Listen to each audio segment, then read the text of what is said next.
The theory very often, when people hear it, post-traumatic slave syndrome, I try to kind of get at kind of what's going on in the room.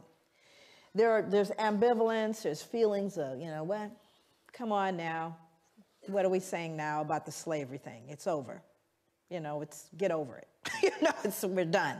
We have that kind of feeling. And how possibly is she drawing a connection between something that happened so long ago in contemporary society? You know, come on, are you trying to find an excuse? Are you trying to blame people? You know, these are the natural kind of knee-jerk reactions to hearing the term post-traumatic slave syndrome. However, I would submit to you that, you know, it's based on research. So I did about 6 years of research specifically looking at violence. My area of focus is violence. And I'll cover that in my PowerPoint. Also, some of you may not be able to see points of the PowerPoint, but we're going to make it available to you. So you don't have to worry about it. There's a website where you'll be able to download my PowerPoint. Isn't that correct? Did I say that right? Okay, so that part you don't have to worry about. But I kind of want to set the ground so that we can all advance and move forward together. Now, the reason I do that and the reason why I began that way is because there's an assumption, a fundamental assumption in a room this size with people very well educated, people very well exposed, that we're all entering this discussion at the same level. And we are not. I can guarantee you we are not. We all have our ideas and our beliefs, and then we all have our experience. For example, the people of color that are in the room, all the people of color that are in this room are arriving in this room at a different level because they have lived in this skin. And we're rarely given any kind of appreciation or understanding of what you have to live with walking through the world with this skin. So you kind of come in at a different level of awareness about the discussion. And then you have folks that come into this discussion that are educated around it, that are clear about it, but can't really empathize their way through it. In other words, it's not a feeling thing, it's a cerebral thing. So some people stay intellectual because that's a level of comfort. Nothing wrong with that. But very different from the person who lives in the skin. It is personal and it is emotional. Okay, so all of that's going on in this room even before we get started. But as people commit it, you know, it may get a bit uncomfortable. But that's okay, because it's been uncomfortable living in this skin. It's been uncomfortable. And we have to learn how to deal with that discomfort and stay in the room. So when we look at the fundamental premise of trauma, and we understand the nature of trauma, we know that there have been other groups that we've looked at the etiology of contemporary behavior based on multi-generational trauma. One group, Jewish Holocaust, families of Jewish Holocaust, and the fact that the Jewish community is very, very clear about honoring that Holocaust. So much so that Spielberg will probably make another movie. And I'm not mad at him, because what he's doing is ensuring that the generations that come will never forget the Holocaust and its impact upon Jewish people. You'll look at folks throughout the world, even Aboriginal folks in the United States, where more focus is being done on what colonialism has done. We've looked at Japanese internment. We've looked at Australian Aboriginal folks. We've looked at multi-generational impact of trauma on people who have had tragedies like the tsunami victims. We'll look at everybody. But when it comes to looking at Africans, there's a visceral response. Oh, come on, let's not. Why are you? And it's a curious thing as a social scientist to me that you get so much pushback when you talk about Africa. And we look at the legacy of slavery. You get so much pushback, but more importantly is why do you get the pushback? See, as a social scientist, I'm less concerned with the material, which I'm clear about. I'm more interested in why the behavior. Why is there such reticence at looking at this issue? And the answer is, when you peel back the layers of this, we peel back everybody's layers. Everyone gets naked in this room, and that's not always comfortable. It's also very comfortable to talk about the other's pathology. And the reason why I think that becomes important is so that when we begin to engage in this discussion, we don't find ourselves falling victim to the fear, guilt, all of that stuff that's not useful to anyone. It's not useful. This means we're going to peel the layers back. And while 246 years, as it were, in American history of American chattel slavery, starting with 1619 to the ratification of the 13th Amendment in the United States, we're looking at 246 years of American chattel slavery. And it's very comfortable, and I think to some degree people can say, you can't have 246 years of trauma and expect that nothing happened, especially when that trauma was followed by more trauma, especially given the fact that there was never a point of healing. Not difficult to do the math here. This is not deep and philosophical. It really makes sense. But you know what else is true? You can't have 246 years of folks engaged in a traumatic experience that were white that went unaffected. That means everybody has been affected and infected by this thing. So that's the part that gets uncomfortable, because it's usually okay to look at the other. We're going to look at everybody. This is going to be one where we really show the elephant in the room, and only for the purposes of recognizing that unless we do so, none of us can heal. This is not a process that any of us can do individually by ourselves. This is a collective process. And so therefore, we're all going to be engaged. And it's not just a pointing of fingers at anyone. It's recognizing that you and I, all of us, have been impacted by historical multi-generational trauma. Now, let's look at it very specifically. When we look at trauma in its very, clinical sense, my background, clinical psychology, understanding what trauma is, people can experience a single trauma, one trauma, indirectly, meaning that they didn't have to be present for the direct trauma. Meaning, say, for example, you all heard about 9/11 and taking down the buildings in New York, right? Yes? 9/11. Everybody in the world got told about that. Matter of fact, I think everybody in America got diagnosed with post-traumatic stress disorder as a result of that. But I would submit to you we were traumatized long before that. But there were individuals that were at ground zero, and I know them. My niece was in one of the buildings. So she decided, while she was in one of the buildings, they kept telling her, just stay where you are. They kept saying, stay where you are. We think people should stay where they are. She said, and everything in her mind said, get out. So she got out. Matter of fact, she leapt over the security guard to get out of the building. And it's a good thing she did. But during that time, there were people at ground zero, for example, like my niece. And there were people who watched it on television. And then there were people in other countries who heard about it. So there are varying levels of understanding around this trauma that happened in the United States. There were people at ground zero, were there, saw folks falling out the sky, got videotaped footage of it, watched it on television, invited folks over and drank beer. Not traumatized. No trauma. There were people maybe in another country, in Brazil, saw it on television, in psychotherapy right now, can't get on planes, on medication, and people talk softly to them twice a week.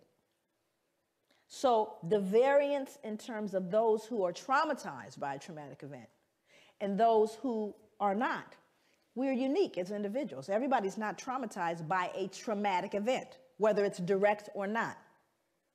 But when we start talking about chattel slavery, we're not talking about one trauma. We're not talking about a specific event. We're talking about generations of trauma with no intervention.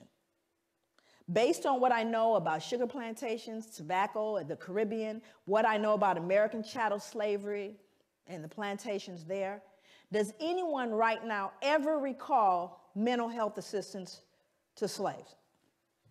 Anybody remember sending in the therapist after I sold off your son, daughter, raped folks? At any point? Never. Second question.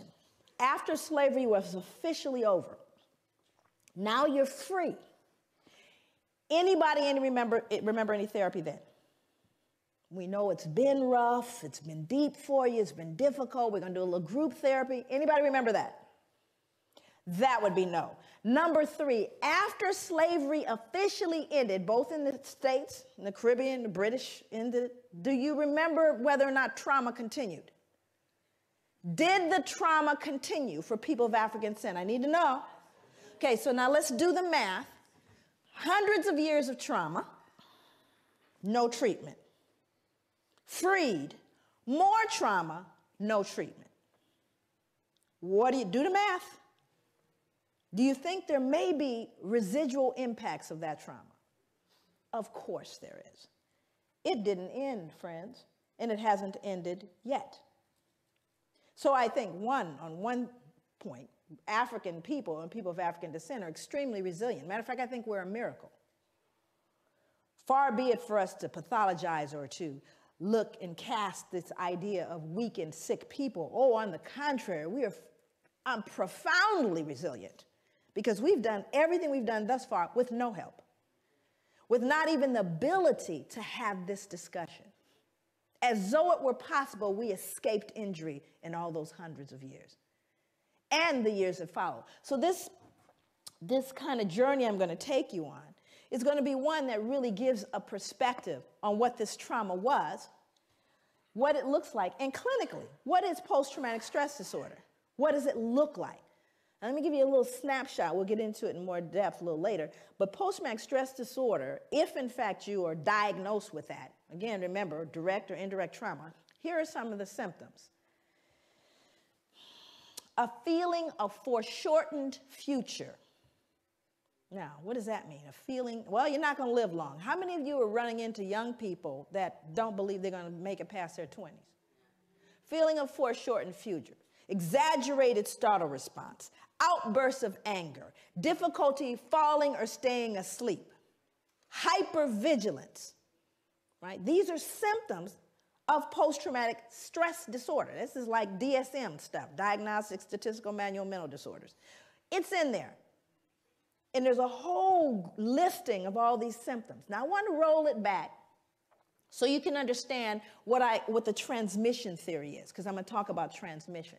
So how does a person that's been traumatized by post-traumatic, literally has a diagnosis of post-traumatic stress disorder, and can we, if we are logical and we are reasonable people, assume that a fair number of Africans had to have had post-traumatic stress disorder? You think? I'm not talking about us, I'm talking about them. Untreated, though, right? Okay, so now let's do the math. Mom, who saw dad sold or sister raped, has post-traumatic stress disorder. Still mom, though, right? Only mom now has outbursts of anger, feeling of foreshortened future, difficulty falling or staying asleep, hypervigilance. That would be mom. Now, Johnny or Mary or Shaquisha did not have the original trauma. But what are they learning? This is called social learning theory. What am I normalizing? Exaggerated startle response, outbursts of anger. Are you following me? So I didn't have to be traumatized. Now, the other thing is, do you think Johnny and Mary got traumatized too? Do you see? So what happens in your environment, you learn from the significant others in your environment. And if they're broken, guess what you're going to be? You're learning from broken people. And you're normalizing that behavior. And then it becomes, years later, 2008, that's their culture. That's just the way they are. That's their culture. So there's poison in the cookies, right? But how are you going to tease out that poison? That means you have to look at the etiology of the behavior, which is what I spent many years doing. And it's not rocket science. This is not deep. Like I said, this is not required that, someone has, it's just common sense. How many of you in the room think you can cook? Come on now. I know it's a strange place. You all have the oddest food in the world. I'm trying to tell you that now. Those of you that know how to cook, who taught you how to cook? Mom, dad, family. Who you think taught them? Hello, social learning theory. You learn from those in your environment. And if they couldn't cook, the likelihood is you can't either. Okay. So there's things that we don't question them. This is what goes in the curry. What are you talking about? This is how you make curry. Well, how you know? Because that's the way my mother made it. Well, maybe, she didn't get the recipe right. Actually, I wrote Post-Traumatic Slave Syndrome, the book, which is here. The book is called Post-Traumatic Slave Syndrome, America's Legacy of Enduring Injury and Healing. I recently have written a study guide, which is being edited now. But the reason why I wrote the book is really to put a name to what I was looking at. I started to look at behaviors in African people and people of African descent. A long time, people ask me all the time, I just was interviewed by ABC, and they wanted to know, where did this come from? It came from growing up black. No, there's nothing deep there. I grew up looking at black folks and wondering why we behaved the way we did. Very little had to do with white people. Very little. I was looking at black people, and I wanted to understand our behavior. I am 50 years old, and I remember looking at people who were, growing up in South Central Los Angeles. That's where I grew up. My parents are from the South, from Louisiana, and from Belize. And one of the things that I started to notice are certain behaviors that black people engaged in that I started realizing, not just African Americans, African Caribbean people, I came here, heard the same thing, behaviors around what we look like. Like, for example, I would hear people, and most people here, white or black or wherever you are in the spectrum, you've seen the behavior and wondered about it. I know you have, because I wondered about it. Well, you have black people that aren't black. How many people have met black people that actually aren't black? Now, this is an interesting phenomenon. These are black people that will tell you before, first of all, they certainly look black to me. They look black, but they don't say they're black.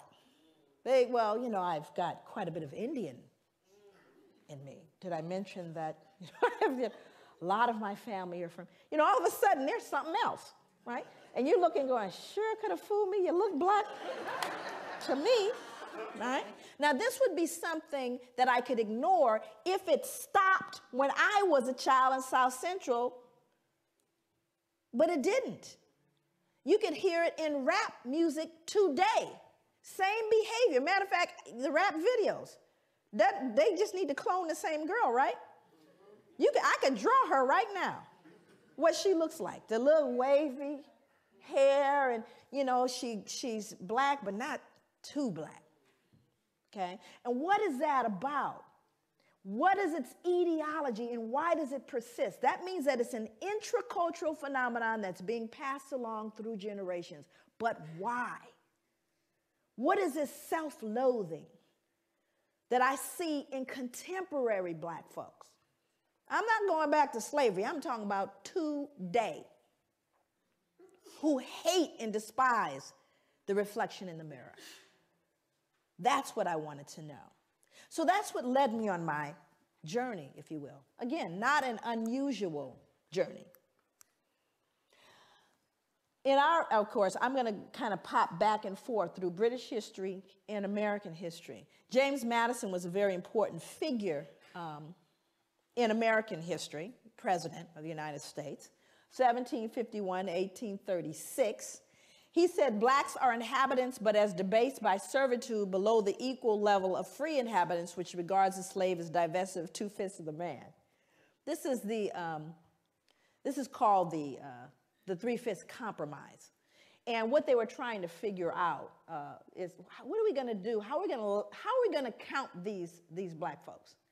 Because, based on how many people you have residing in a particular state, the more representatives you can send to the House of Representatives, and thus the more power that particular state can wield. So the question was, how do you count the slaves? Well, Southerners, who of course enjoyed slavery, they wanted to count them. They said, yeah, count them. That gives us more power. Where the Northerners saw it as an opportunity to abolish slavery, said, well, you can't count them because you don't consider them human. How can you count people who have absolutely no freedom that you do not count or treat as human beings? So the agreed upon solution is to count 3/5 of a state's total slave population. And so as a result, they became 3/5 of a man, divested of that. But it's almost as though you're not talking about a human being anymore. And that's what's scary about this. And I always start my talks by saying that when you see folks dressed up like this, and I know you all see a lot of them, you should get worried. I always get concerned when I see them dressed up like that, like this guy here. This next guy was someone that I struggled with. You all know him, Richard Oswald. He's the son of a Presbyterian minister, international trader of enslaved Africans. What's so deep about this gentleman is how wealthy he became as a result. He would be worth, based on the 1700s, right now he would be worth 68 million. Based on the number of slaves, the slave trade and colonies, ships, all the stuff that he basically utilized. But again, these folks are held in high regard. When I read about him in your history, you would never know. Google him. You'd never know the ugly trade that he was engaged in because we've sanitized it, you see. It all got kind of sanitized. But what's important is to understand the wealth amassed. And see, this is where people get afraid, particularly Europeans. This is where the whole, oh my God, dare I say the big ugly word, most folks are afraid of, because we don't really care too much about the healing. That healing stuff, go on and get better, you people. But don't try to touch the resources. That would be reparations. We don't want to have that conversation. We're okay if you all go heal, however you're going to do that. But let's not talk about the reparations story. But when you start looking at the wealth amassed, then you got to look at the Church of England. It gets real ugly, because then you start realizing what is a foundation for the Church of England. Folks that blessed the slave ships. And then, of course, and this is interesting about John Newton, because we all know about, the first thing you hear, John Newton, what's the next thing you hear? Amazing Grace. John Newton, Amazing Grace. Well, let's figure out what happened before he got Amazing Grace. He said slaves are lesser creatures without Christian souls and thus are not destined for the next world. Now, what becomes important about this kind, and you'll see it both in American history as well, there is this kind of dehumanization of African people. Because you got to ask yourself this question: how do people who deem themselves superior, who see themselves as the civilizers, who recognize themselves as what we call manifest destiny, the white man's burden of civilizing all the rest of the races, how do you reconcile being the superior being and engaging in barbaric behavior? What that produces is something called cognitive dissonance. How many people are familiar with that? Cognitive dissonance is really thinking discord. It's when you begin to feel conflict between what you believe or understand or hold to be true, and you are then faced with behaviors, either in yourself or others, that conflict with your fundamental belief. It produces cognitive dissonance. Human beings don't function well with cognitive dissonance. You must remove the cognitive dissonance in order to function. So in order for people to perpetuate slavery and to perpetuate that whole system that lasts for centuries, you had to remove all dissonance associated with it. Can't be anything wrong with me. Certainly isn't us. We're the civilizers. We're the superior, so it must be them. Oh, yes. Well, you see, they don't even have souls. Now I can go to sleep because I'm not really dealing with a human being. Are you following me? Okay, let's see what else he said. He said, when the women and girls are taken on board a ship naked, trembling, terrified, they are often exposed to the wanton rudeness of white savages. The prey is divided upon the spot. Look at the choice of words, the prey. Resistance or refusal would be utterly in vain. And then he says, I sinned with a high hand. Yeah, and then he wrote Amazing Grace. Okay, so it's really important to understand that hand in hand with the behavior was a mindset that is so damaging. You see, I call it the secret. Not the secret that everybody's been talking about, that secret. This secret is the kind that makes you sick. How many people here are in mental health, have done direct mental health treatment with folks? If you've done you know that the secrets make us sick, yes? Isn't it the secrets that cause people the pathology? Right? How long have white people had to hold this secret? How long and how many generations had to stop and pretend Grandpa didn't do what he did? That the wealth we enjoy was not on the backs of some of these little girls. Think about how long one had to keep that secret. And the only thing you could do is either pathologize the other. It's all their fault because it certainly wasn't great-granddad. Look how well he dresses. Do you understand what I'm saying? So when I say that this pathology goes hand in hand, I kid you not. Then you have science. And whenever we are in a process of trying to legitimize things, it's so amazing. You know, people always say this to me, even black people, when they hear about post-traumatic. Because you know it's not correct unless you can count it and measure it, right? Science is the final. It is the number one. If you can say it's scientific, then you basically trump everything else, right? Science determines reality. So if we can scientifically assert a thing to be true, then in fact it is true because it's scientifically proven. It's a scientific fact. Matter of fact, that's what people will tell you when you try to say to them, I don't know if I agree with you. You know, it's scientific. It's a scientific fact, what I'm saying here, right? Which somehow makes it what? True. And it's also in a book. Now let's do the math. It's in a book and it's scientifically proven. Did anybody here realize that recently we lost a planet? Anybody know what planet we lost? How you lose a planet? You know, I became fond of the little picture with we lost a planet. We didn't lose a planet. You know what it means? Science was wrong. Now, have they ever said, you know, we were wrong about that planet thing? No. It's called a paradigm shift. So let's go to science. And I think it's important that we do. So we go to someone named Carl von Linnaeus. Now, Carl von Linnaeus becomes an important character in this whole conspiracy of silence and legitimacy and removing the dissonance. Carl von Linnaeus developed a system based on a criterion of skin color and laid the basis for 19th century racial classification. Linnaeus properly began the science of anthropology. So here we have the father of anthropology. Although color classification of races dated back to the ancient Egyptians, anthropologists refer to Linnaeus's Systema Naturae of 1735 as the first modern study of man. While Linnaeus advanced classification with his use of a color criterion, he also fixed on his 4 families of man certain moral and intellectual peculiarities that continued into the 19th century anthropological vocabulary. He described Homo Americanus. Who might that be? That would be Native Americans, American Indians. Homo Americanus. And what did he say about them? He said they were reddish, choleric, obstinate, contented, and regulated by custom. Homo Europaeus, as white, fickle, sanguine, blue-eyed, gentle, and governed by laws. Homo Asiaticus, that'd be Asians, as sallow, grave, dignified, avaricious, and ruled by opinions.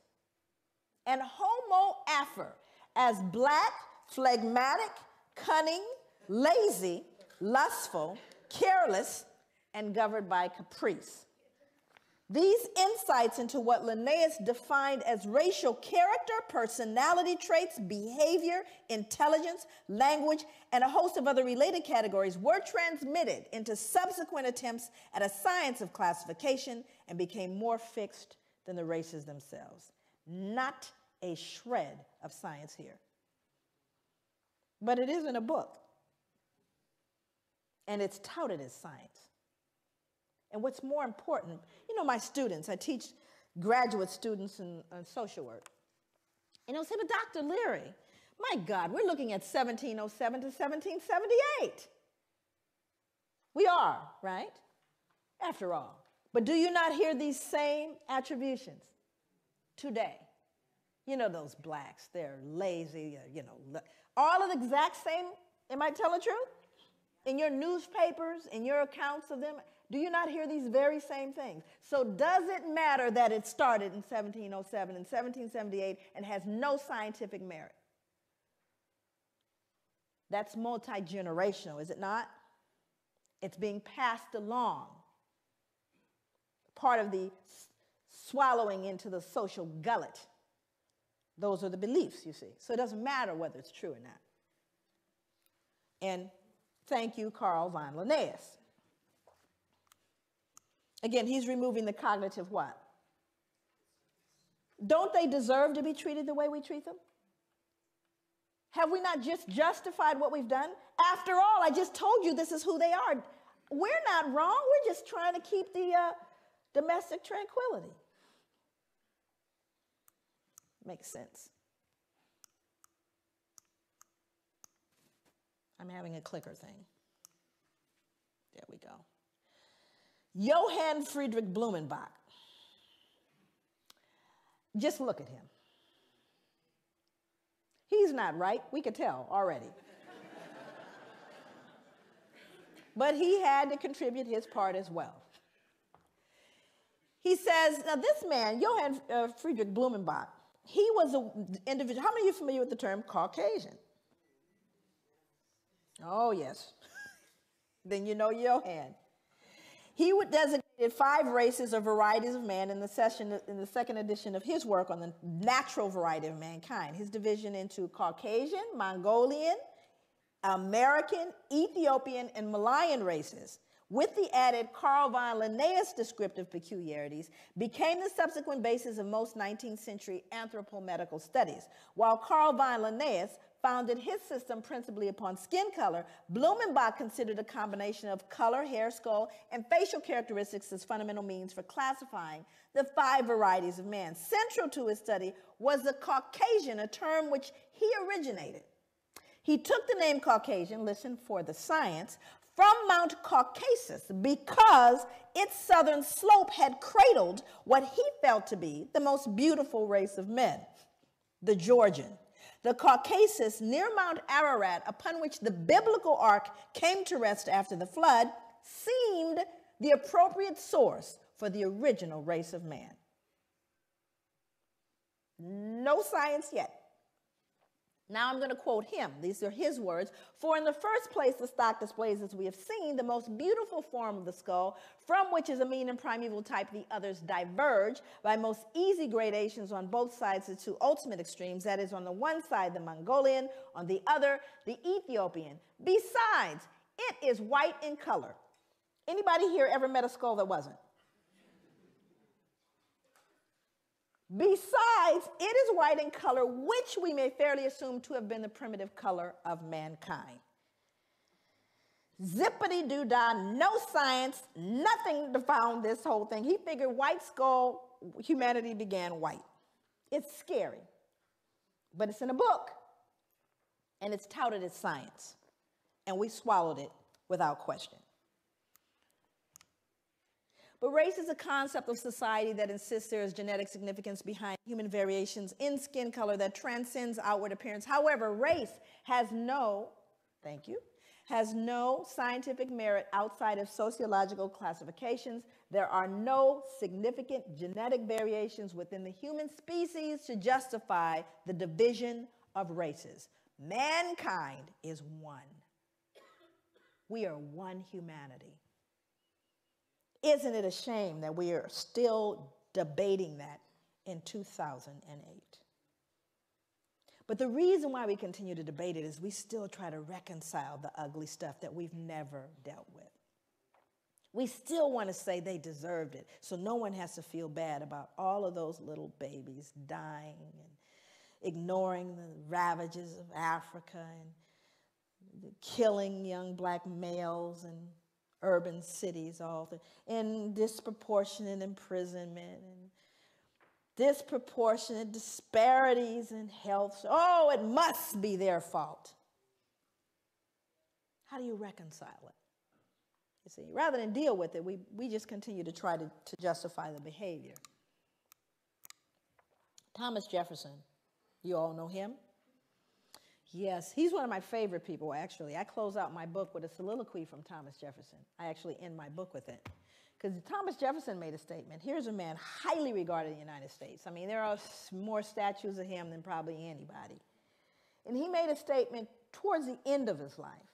He says, "Indeed, I tremble for my country when I consider that God is just and that his justice cannot sleep forever." You see, it haunted him to his grave. Because Thomas Jefferson knew. He knew what would happen. Matter of fact, he predicted exactly what we're dealing with today, what happened between people of African descent and those of European descent. Predicted it. He was a bright man. How do you reconcile behaving in such a barbaric way? Well, let's see what he said. He said blacks smelled bad and were physically unattractive. Well, this was inconsistent with his behavior because, you know, he fathered slaves, Sally Hemings. So it didn't smell that bad, huh? Now, here's a more important one. He said we required less sleep. Now, that one's more interesting to me. Why would he need to? What dissonance was he feeling that he would need to believe that blacks required less sleep? Why? What did he do? You know, he owned slaves. So what do you think? How hard do you think he worked them? What was a work day for a slave? Sunrise to sunset. But do you have any empirical evidence, Joy? Can you prove that? Because you know, if you can't write it, you know, count it and measure it, it didn't happen in European culture. Is that correct? You got to count it and measure it. How many of you have measurable objectives? Measurable outcomes. You better measure it. I don't care if you tell them. Can you tell your boss really, truly, at the end of the year, we're doing better now? I've been to work every single day I've watched, and I can guarantee you we're doing better. Is that going to fly? That would be no. That means you have to count it and measure it. And if you didn't count it and measure it, it didn't happen. So when you start looking at the notion of requiring less sleep, that's an interesting thing because I have to believe if I work you that hard. And boy, I got humbled when I found out how hard folks worked in the sugar plantations. Ooh-wee, I got humbled by how hard folks in the Caribbean were worked. But what I decided to do is I looked at the Library of Congress. Most of my work over the 9 years that it took to write the book, 6 years of that was research. The other part of it had to do with doing interviews of elders and reading slave narratives, and there are thousands of them. This is just one taken from the Library of Congress. Sarah Gudger from North Carolina wrote, "Never known nothing but work, never knew rest, felt like my back was going to break. This the gospel truth." Then I looked at what happened in the sugar plantations, and this was amazing. One final set of grim numbers underlines the way slaves on sugar plantations like Codrington, was a plantation in Barbados, were systematically worked to an early death. When slavery ended in the United States, slaves imported over the centuries had grown to a population of nearly 4 million. When it ended in the British West Indies, total slave imports of well over 2 million left a surviving slave population of only about 670,000. More than twice as many slaves were shipped to the island of Jamaica alone than all 13 North American colonies combined. The Caribbean was a slaughterhouse. In fact, the reason why there was more importation of slaves to these plantations is because they died so frequently. They were treated so badly, ate so poorly, that females never reached their menstrual cycles. They never actually started their menstrual cycles, so they couldn't reproduce, you see. And so many of them died, they had to import more. That's how treacherous was, you lazy black folks that you are. Isn't that ironic, though? What's so ironic is black people run from the shame of feeling like they're perceived as lazy. I mean, I live with that so much that when I would go to hotels, I would leave it cleaner. Because your mother, everybody's mother taught you, leave it cleaner than you found it. So black folks are so hypersensitive, I was cleaning up the hotel room. Because I wouldn't want anyone to think I'm dirty, right? Now, other people in the audience that are of color, how much harder did your parents tell you you had to work to get to even? How much harder? You had to work twice as hard. Now, how come I knew that about you? How come I knew that? Think about it. And yet, at the same time, white people think we're lazy, you see? But we're so hypersensitive because of the shame, right? And then our ancestors will work to death. To death. Recently, they unearthed the slave cemetery. They unearthed actually a slave cemetery in New York City. It's on Wall Street, by the way, in the shadow of the bull. unearthed the slave cemetery, and they still to this day they're struggling. They recently, have done a lot in terms of commemoration. I went to it took me everything to get to it. They had it blocked off so you couldn't get to it, but because they didn't want to deal with it. You can't just bulldoze a cemetery. So here in all these skyscrapers in the middle of it is this little cemetery, and there are slaves in that cemetery. More important than that was what the bones told us, because now you got CSI. Hell, I can go in there and tell you what's going on now. So with the CSI thing, now they've discovered a little bit about the bones. And to me, the most phenomenal thing about the bones is what they told us about those people and how they live. Majority of the people in there were children, infants and children, high mortality, infant mortality rate. They even know what they died of. Died of malnutrition and starvation, because they could tell by the rotting of the teeth and the jawline. So even though they most likely grew food, they weren't allowed to eat it. And then they found something even more peculiar that speaks to this idea of why he believed we required less sleep. They would show a large frame man, and they would find an injury where the muscle actually detached itself from the bone as a result of exertion and not injury. Stay with me. It detaches itself from the bone as a result of exertion. That means you work so hard, the muscle detached itself from the bone. You don't see those kind of injuries in contemporary society because no one's going to work that hard. Unless, of course, you have a gun trained on you from sunrise to sunset. So we do have empirical evidence of how hard folks worked. Then he went on to say that we were dumb, cowardly, and incapable of feeling grief. Why would Thomas Jefferson need to believe that? Why would he need to believe we didn't feel grief? What was he doing, do you think, that produced cognitive dissonance? You were killing people. Not only were you killing people, beating them, you were selling them, yes?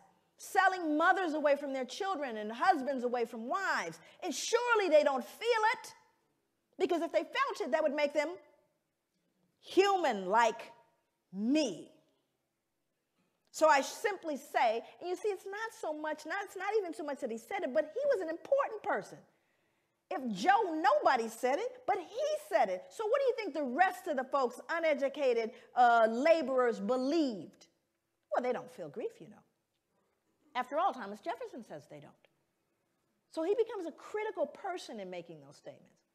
But you see, it was all to relieve and to settle the conscience that he died with. But these become very important as you see how these things move forward. Then there was J. Marion Sims. I won't spend a lot of time with him. He's another figure. You can Google him. There's a statue, actually, of him in Central Park. And J. Marion Sims was an individual credited. He was a father of modern gynecology. How many women in here know what a vaginal speculum is? And for those men in the room that we lost, a vaginal speculum is a device designed to open up the vagina. It was considered one of the most important advancements in medicine that was made. He was credited as being the wealthiest wealthiest physician to have ever lived. And what's interesting about him, look at the medals pinned on him. I was just very curious about how it was they regarded this man, because no one ever really looked at how did he come up with that vaginal speculum. The way he did it was he actually worked on unanesthetized, did experiments on unanesthetized slave women. He created a makeshift hospital in his backyard in the mid-1800s. He built the first vaginal speculum from a pewter spoon. And he reasoned that slave women were able to bear great pain, meaning we don't need any anesthesia, because their race made them more durable, and thus they were well suited for painful medical experimentation. We didn't even, because we didn't feel like other women could feel. This man would cut into women, cut into them, and just said, well, since they're black, they don't really feel it. Unbelievable. And more importantly is what he did to infants, because not only did he experiment on women, he also experimented on infants.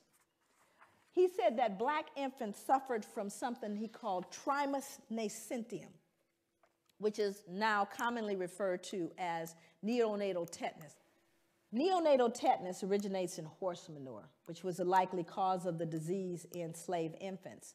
He attributed it to the indecency and intellectual flaws of slave infants, together with skull malformations at birth. That is a shoemaker's awl. And that's an 1800s shoemaker's awl. He would stick that into the heads of brand new infants in an effort to realign their skulls based on the indecency and intellectual flaws of their parents, to treat the malady. Of course, it was 100% death rate. But that's what he would stick in the head of a baby at birth. And so these are things that are so horrific that you can't possibly wrap your head around it. And this man is, just Google him.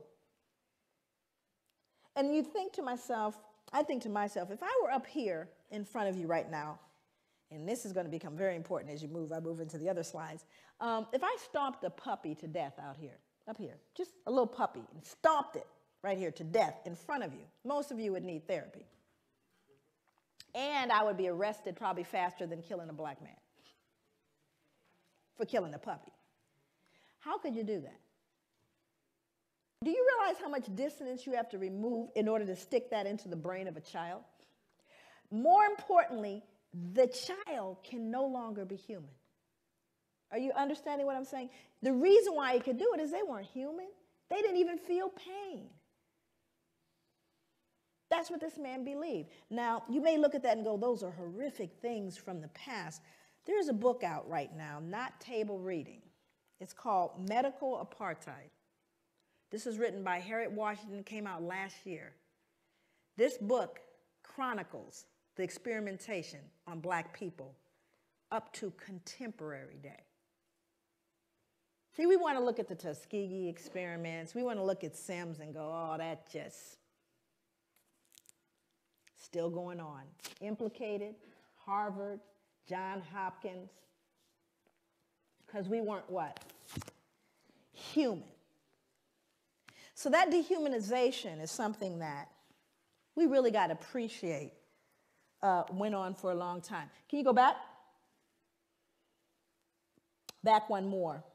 No white could ever rape a slave woman. The regulations of law as to the white race on the subject of sexual intercourse do not and cannot, for obvious reasons, apply to slaves. Their intercourse is promiscuous. We've now justified raping black women because they can't be raped.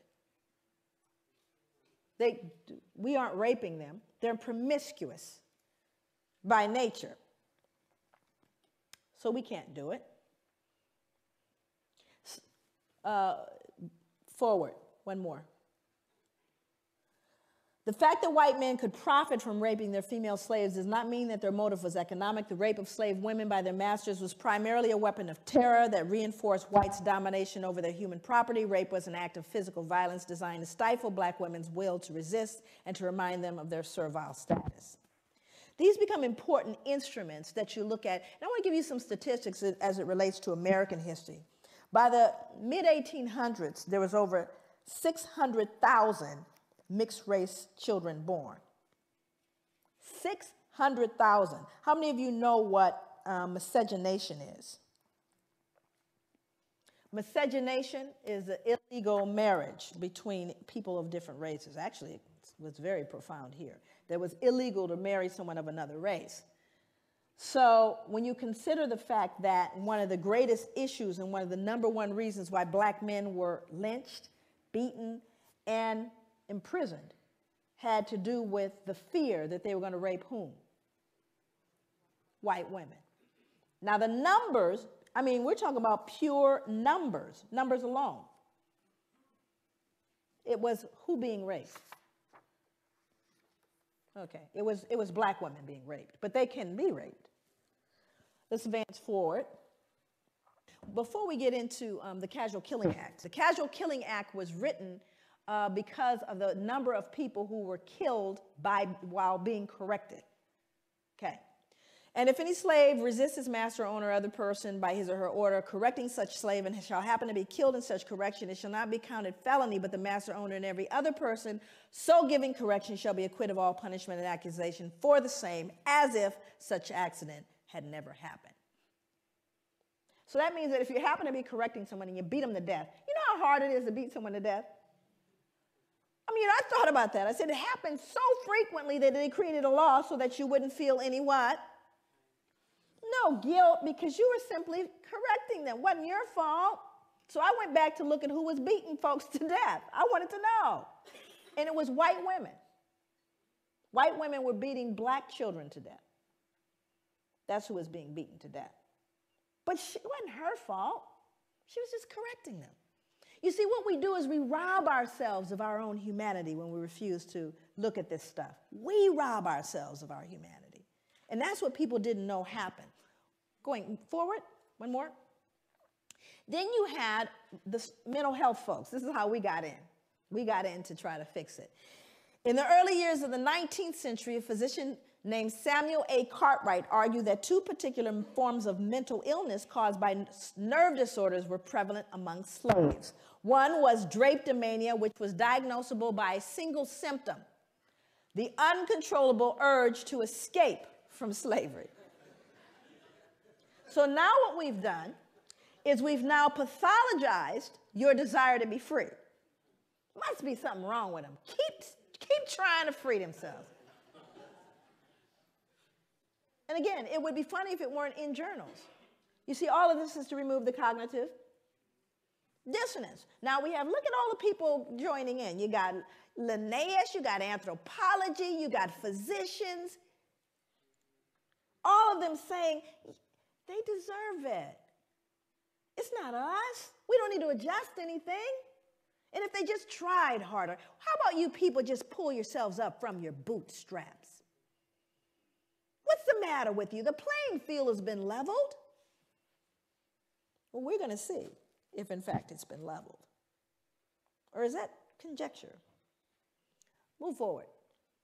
Now, I want you to look at this photo very closely, and I want you to see who's in it. More important than the man hanging, because you got to understand the lynchings that occurred in America happened after slavery, not during.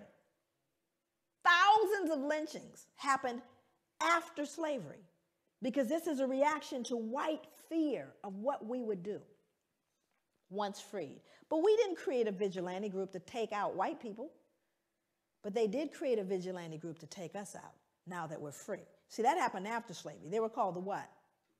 The Ku Klux Klan. They don't wear hoods anymore. They wear suits. But they're alive and well all over the world, even here. So look at who's in the picture. I want you to look at this little girl in particular. You can't see her closely, but she's actually grimacing, like smirking. Now, remember, let's go back to the puppy concept here. She would be loathed and torn up probably if this was a puppy, which means he's less than that, because she's not disturbed. This little girl is not disturbed by this, but she should be, shouldn't she? People always ask me, they go, Joy, what was the impact on white people? There it is, right there. Can't feel any empathy for him. None, zero, zip. There's a little one back here, even smaller. Because whatever she's been taught or told, socialized to believe, makes him no longer human. That's the greatest danger to white people, is that they can't feel it. And there's a reason why white people can't feel what we're talking about. My God, what would you then feel? It's tough. So I've got to believe, oh, it's all over now. It's not my fault. I don't benefit. It's not a big deal. Let's move on. It's not all of those things. But we don't say that to Jewish people. I dare you. But you have to understand, when you unearth this one, that's what we did to our children. Let's move forward. This is a similar photo to the one that is used in Denzel's movie. Now, and again, most important, this is a man that's being burned. Also, I won't read the depiction, but there are newspaper accounts of this. It's written in a book called 100 Years of Lynching by Ginsburg. No pictures, just newspapers that say not only did they burn him, they decapitated him, cut him into pieces, and used parts of his body as things to put on mantles. So people would say, get me a tongue, would you, or a liver, a little crisp, so I could put it on the mantle. Now, again, I want you to look at the folks. I want you to look at who's here. We're not talking about the toothless, big gut, hooded wonder, are we? We're looking at plain old, common, dressed up folks. They're squeezing, please, I want my picture taken. Are you following me? This is somebody's cousin, uncle, somebody. And the ability to do that, dehumanize this man and rob them of their humanity all at the same time. All at the same time. That is the most dangerous, treacherous thing that could happen. What did Hitler do? He dehumanized human beings, put babies in ovens. Anything that robs us of our humanity is a danger to everyone. And that is what's going on with people of African descent all over the world, because not only did it get done here, but who did we tell the entire world we told these people don't deserve any value? Everyone wants to be American, not y'all. But when we go, I literally go to countries all over the world. America sets the standard, and thank God for what happened later. Let's move forward. So a lot of people start saying, well, y'all got free, right? Y'all are free, everything's fine. Because see, whenever you talk about post-traumatic slave syndrome, people get locked there. So there's a myth that after slavery ended, the playing field was leveled. Was it? Remember, all the lynchings occurred after slavery. That wasn't during, after slavery. So you had black sharecropping. Now, we didn't get a lot of black history in our schooling. I have 4 degrees, and 3 of them advanced degrees. Never did I get black history. I got about 2 pages of black history, and one page was a picture. And there was a picture of the little folks with the cabin. You probably saw the same picture. It's a little cabin, the little guy on the porch with the banjo, little children running, frolicking about, eating watermelon, right? Everybody happy? And we certainly need little Mary and little Johnny to believe that they were happy. The slaves were happy people. And they had a nice place to live. Because we couldn't have them feeling cognitive what? Not little Mary. She can't start questioning what Grandpa did. So I want you to see this, because those are leftover slave quarters. He's a sharecropper. So now let's go back and take a look at sharecropping.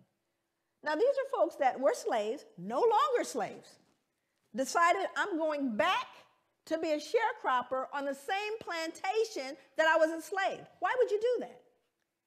Let's move forward. Here's why. Because when you did try to leave, and you go north, because you're free. I want you to go north now. I live in Oregon, right? That's where I live. Here we go. No free Negro or mulatto not residing in this state at the time of the adoption of this Constitution shall come, reside, or be within this state, or hold any real estate, or make any contracts, or maintain any suit therein. And the Legislative Assembly shall provide by penal laws for the removal by public officers of all such Negroes and mulattoes, and for their effectual exclusion from the state, and for the punishment of persons who shall bring them into the state or employ or harbor them. This was repealed November 3rd, 1926. My father was alive. Section 6 said, if any free Negro or mulatto shall fail to quit the country as required by this act, if guilty upon trial, shall receive upon his or her back not less than 20, no more than 39. We'll beat you. That if any free Negro or mulatto shall fail to quit the country within the term of 6 months after receiving such stripes, he or she shall again receive the same punishment once every 6 months until he or she shall quit the country. We're going to beat you till you leave. But you're free. The playing field is leveled. Pull yourself up from your bootstraps. Are you following me? So he went back to the plantation. Let's go back. He went back to the plantation to be a sharecropper because that's the only place he could live. But he can't read or write because it was illegal to educate a slave. So I'm illiterate. I go back and I say to the slave owner, who past slave owner, okay, now I'm coming back to work for a fair wage because I'm free. And the slave owner says, sure, you can come back. So here's what I'm going to do. I'm going to advance you seed, tools, and a mule. In other words, you know, I am going to give you that grant that you want. And we're going to let you work with that. And at the end of the year, we'll settle up. Well, the grant's never enough, is it? And so at the end of the year, he's found owing. And what must he do to pay off that debt? He's got to work it off, yes? And his children have to work it off, yes? That's called debt servitude or another form of slavery. But you all are free. What are you whining about? Let's move forward. Move forward. So, well, can we lease them? Now, everybody wants to know big issue. You have overrepresentation here. Guess how I know? Overrepresentation in the criminal justice system as its etiology. It was big business then. It's big business now. You're going to get free labor one way or another. New slavery is imprisonment.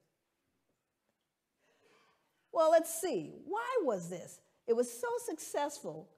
By the mid-1898, nearly 3/4 of Alabama's total state revenue came directly from this institution. Well, of course, I wanted to do research on what they did because they're free. But now we're arresting them at alarming rates. And for what?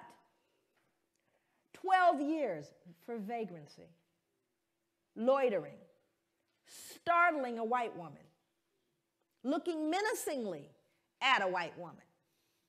That's what they got 10, 12, 15 years for. And many of them, 25%, died under convict lease, more than during slavery, because there were no protections, because now we have another label to justify our behavior towards them. And what's their new label?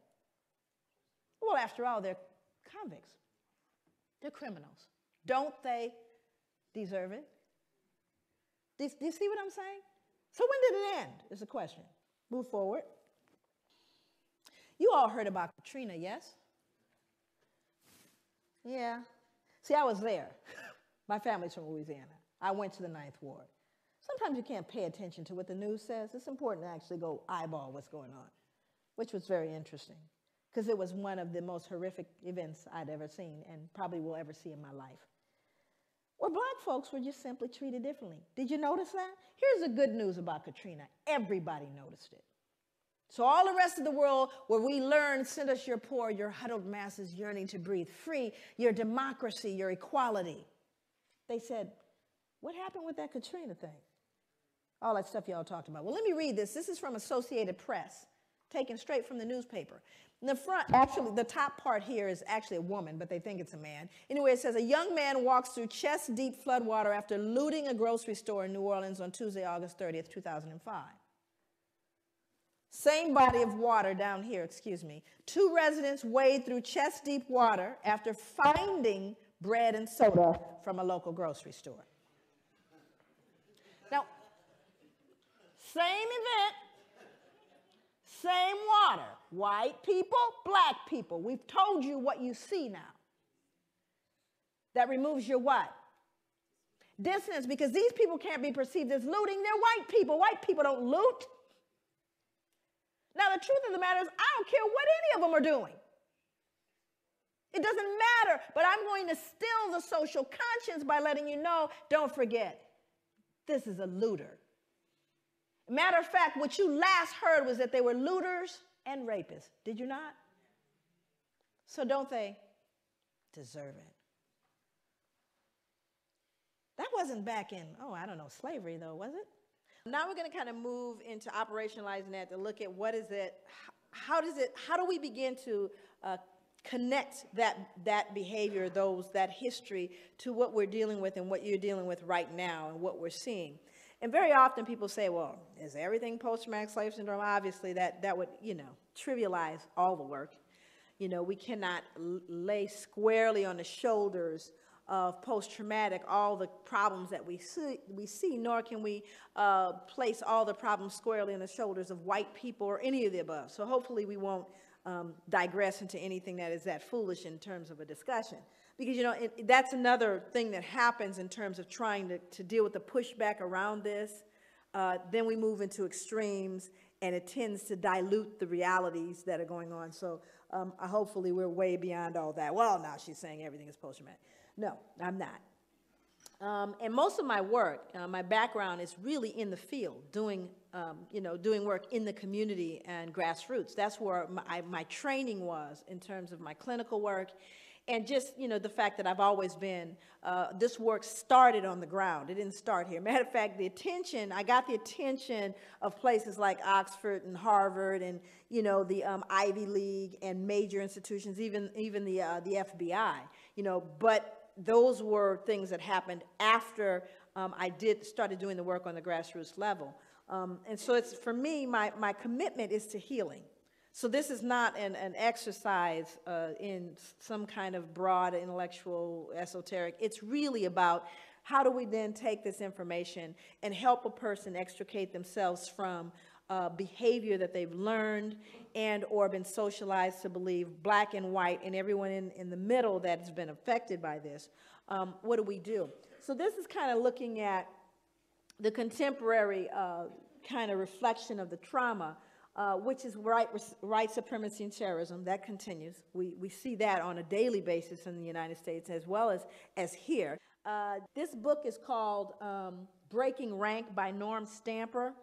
Norm Stamper is a 34-year police veteran. He was a chief of police for the cities of San Diego and Seattle. This is a white man wrote this book called Breaking Rank, and he really did. So all I can tell you is he broke rank. I've been trying to meet Norm. Norm travels quite a bit, and he gets a considerable amount of death threats because of what he's done. But he talked about, and this is contemporary. And remember, that's what we're looking at. How does it reflect itself today?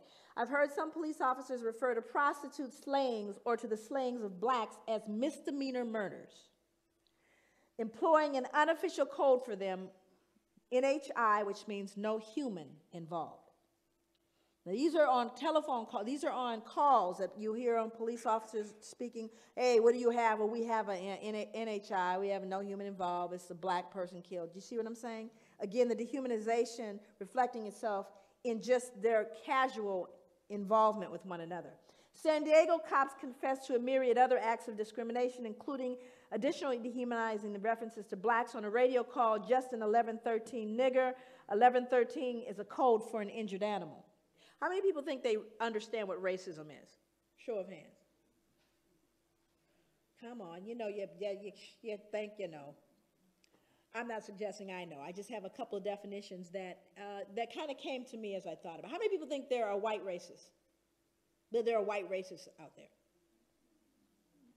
How many think there are black racists out there? Okay.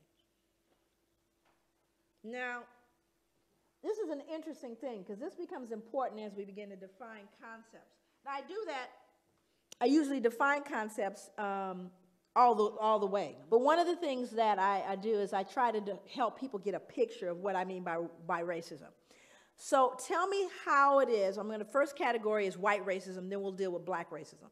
So white racism. Tell me the ways in which white racism adversely impacts the lives of black people. Just what are the ways that white racism can adversely impact the lives of black people as a group? What are some of those ways? I'm sorry? Power, but how is that defined specifically? Education, okay. I'm sorry? Economically, employment. What else?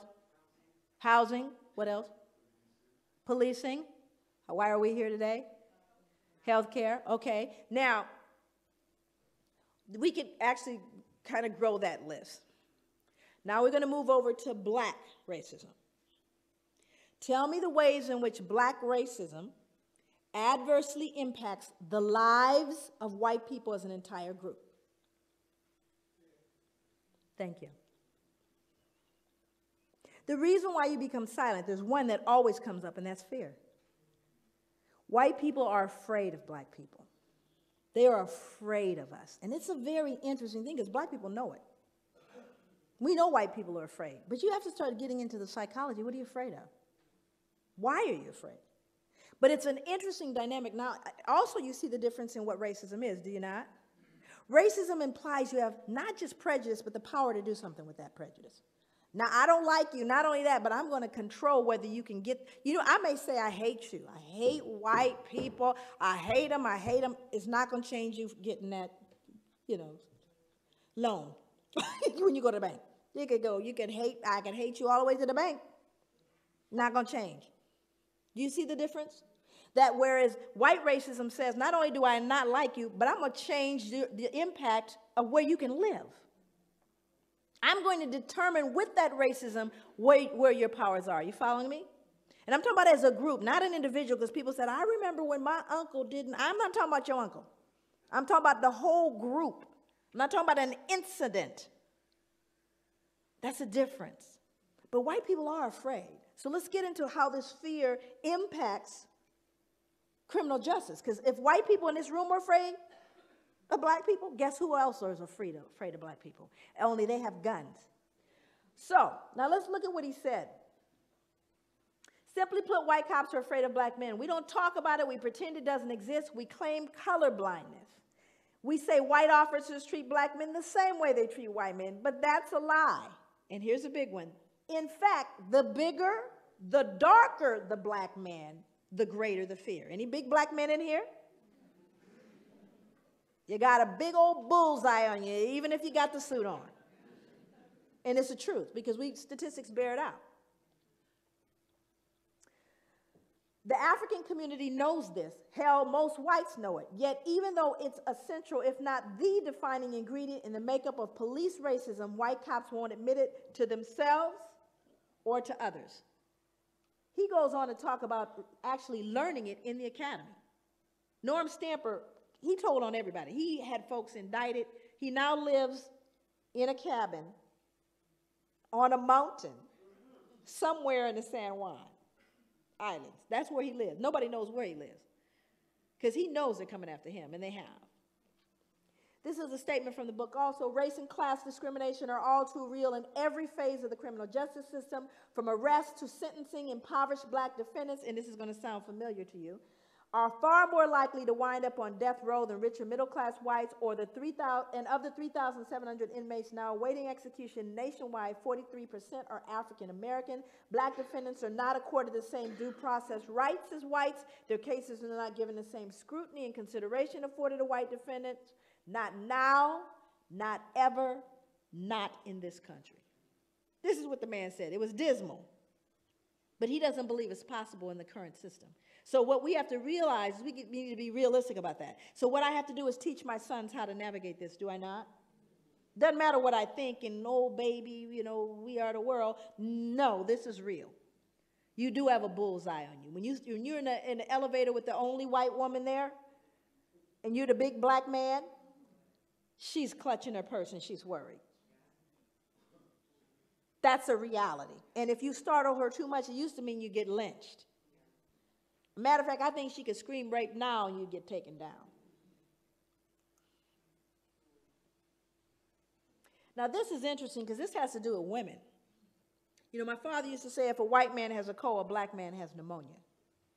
And if a black man has pneumonia, a black woman has cancer. It just kind of figures out that way.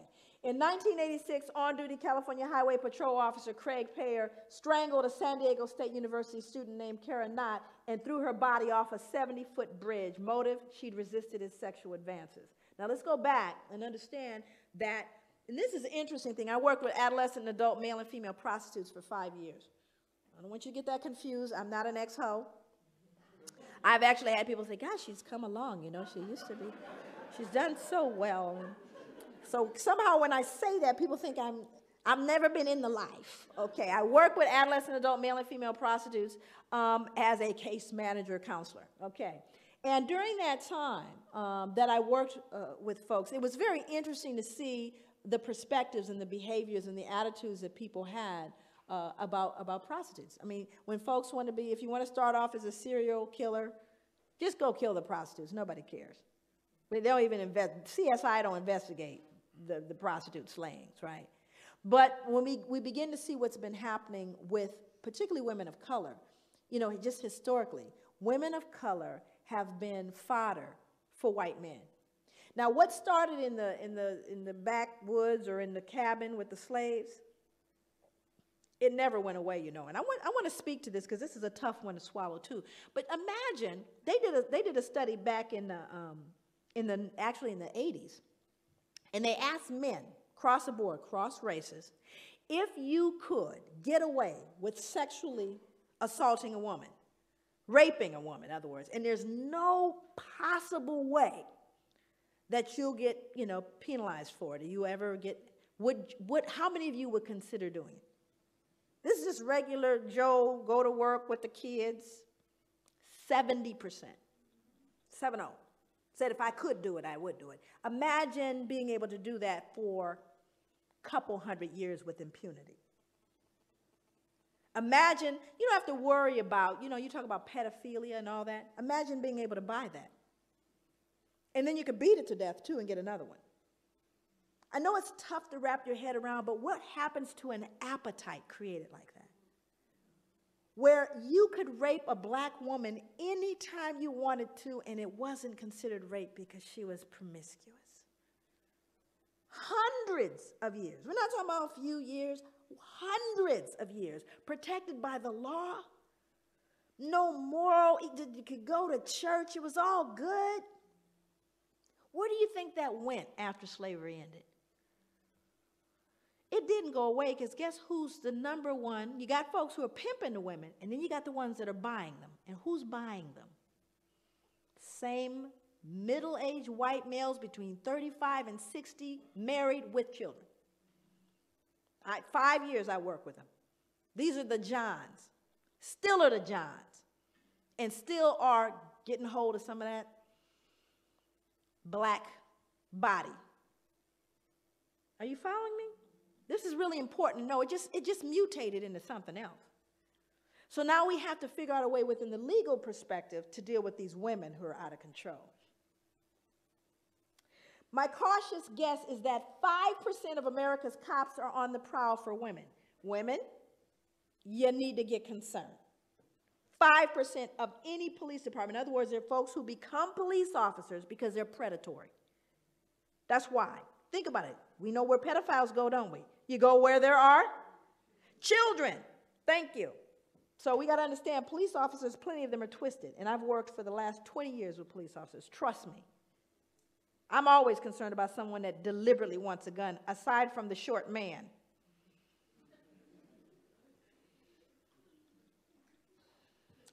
In a department the size of Seattle's, that's 63 police officers. In San Diego, 145. In New York City, 2,000. The average patrol cop makes anywhere from 10 to 20 unsupervised contacts a shift. If he's on the make, chances are a predatory cop will find you or your wife, your partner, your daughter, your sister, your mother, your friend. That's in general. And you see, you get a freebie when you have a person of color because they have no rights. It is not hard to understand why people of color, the poor, and younger Americans did not and do not look upon the police as, quote, theirs. Compare and contrast. Are the police as an institution known for their protection of the innocent against deception, or do they deceive the innocent? Do the police protect the weak against oppression or intimidation, or do they oppress and intimidate the very people they've sworn to protect? Again, we're not talking about anybody that just fell off a truck. We're talking about a 34-year police veteran who went back, by the way, to get his PhD. Now, this was a study I did, the research I did. Now, let me explain kind of the basis of this research. 200 African-American male youth, 100 of whom are incarcerated, right? 100 of whom are not, but are from the same neighborhood. That was my, the group that I was working with. So one of the things that I wanted to do over here on the right side, what you see is my dependent variable, what I'm trying to predict. And what I'm trying to predict is the use of violence. So what I discovered was the most significant predictor of African-American adolescent violence, when I did the multiple, in other words, I put all the variables together to see out what was most significant. The baseline variables of witnessing and victimization, we already know they're going to fall out because they're baseline. We already know that, was respect. The most important predictor, respect. Think about that. How do you get respect as African-American male, period, but a male youth 16 in your society? How does he get respect? Got to get it, though, because he's not going to roll up in a corner and bawl and die somewhere. He needs to get respect. And as black people, I say this all the time, and I'll end here, that we can ill afford to swallow whole what is called cultural. We can ill afford to swallow that because there's poison in the cookies. And the only way to get the poison out of the cookies is not someone from the outside looking in, but those who are living in this to be able to look at themselves and assess it with a level of dignity, a level of safety that perpetuates a sense of well-being and healing.